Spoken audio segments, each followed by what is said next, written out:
Hey YouTube, how you doing? I'm making a mess inside the house because we had a thunderstorm today.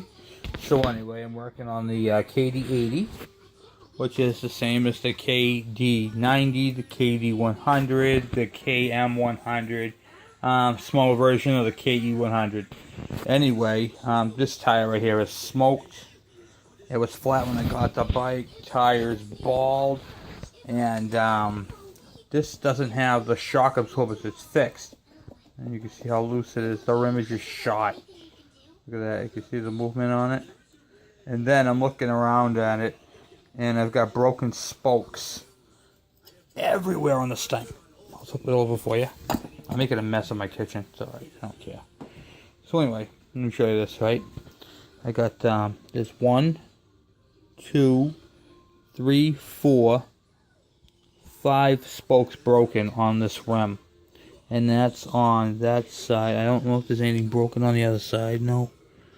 Everything seems to be intact. So anyway, I'm looking at it and I'm like, oh, okay, well, there's what happened right there.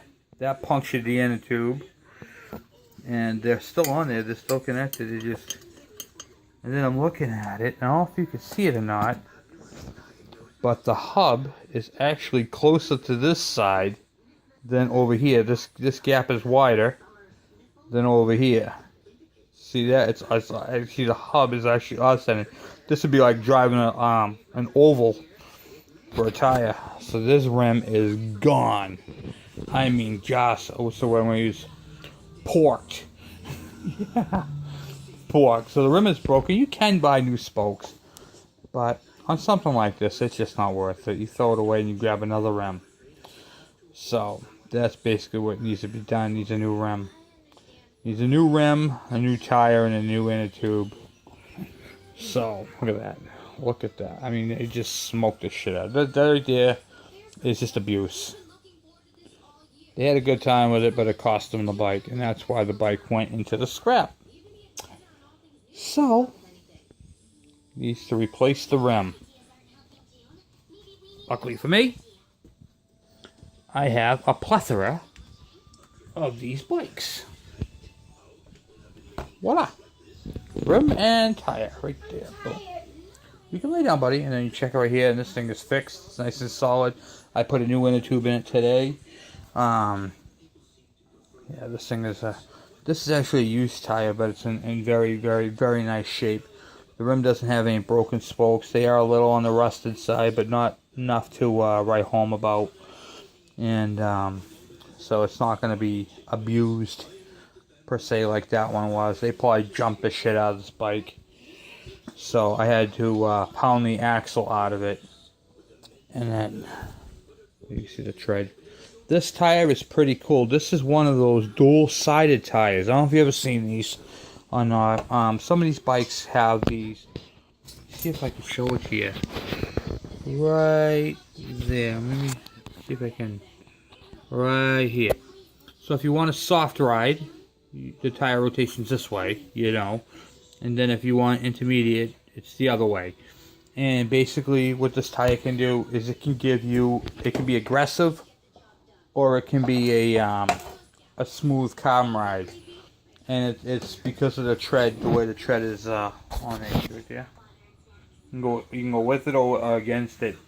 It's pretty neat. It's a knobby, but it's got it has the capability of being a smoother ride than, say, its predecessors.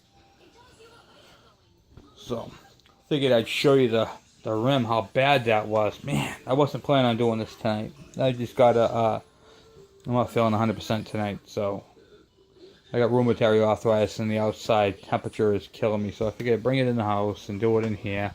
It doesn't have any fuel in it, so I figured, nah, you know what, throw it on the milk crate, use the tire, and see if I can get that done. The front tire is cupped to hell. I mean, the front tire needs to be replaced as well, but I ain't worried about it. And I figure I gotta clean up this area tomorrow anyway, so I might as well make it even messier. That way I'm not doing it all in vain.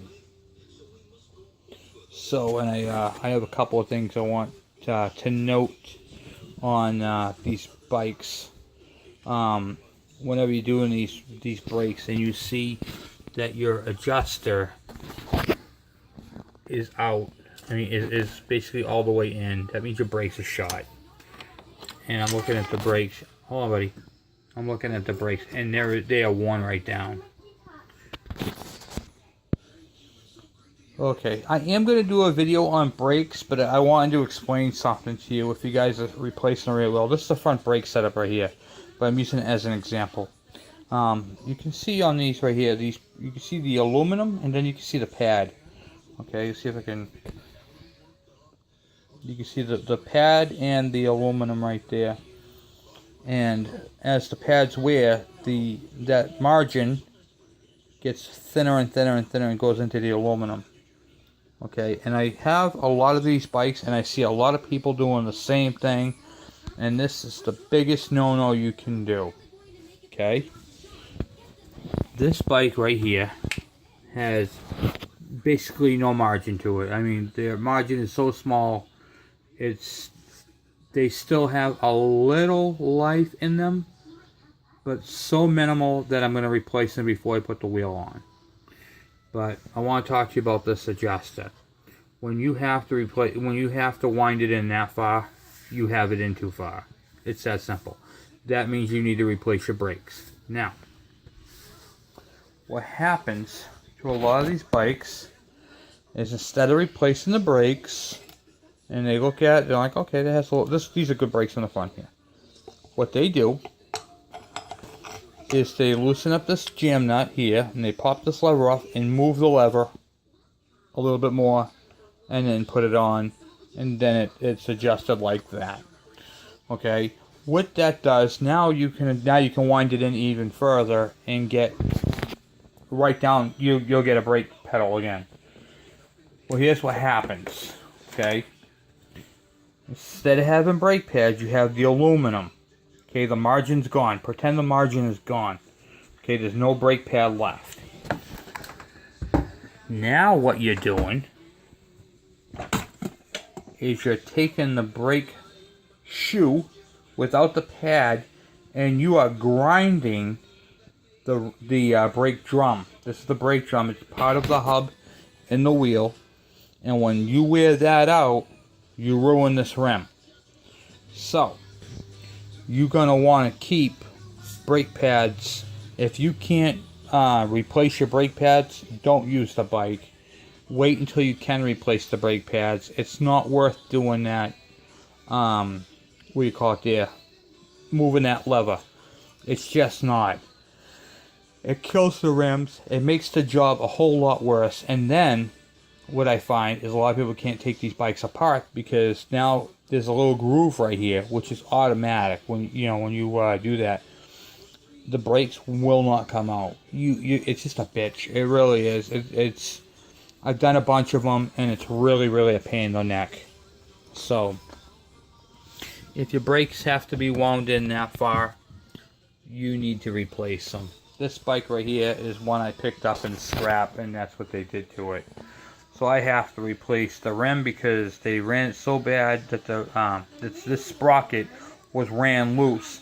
So now all the holes, no matter how tight you get them, are oblong.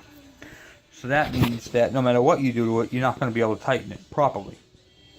The spokes are broken, so this whole hub is off to one side. That's dangerous because it's got 5 broken spokes. So what's going to happen? They're going to keep breaking until this breaks off freely, and the tire just collapses. And that's not worth it, especially when you got kids riding these things.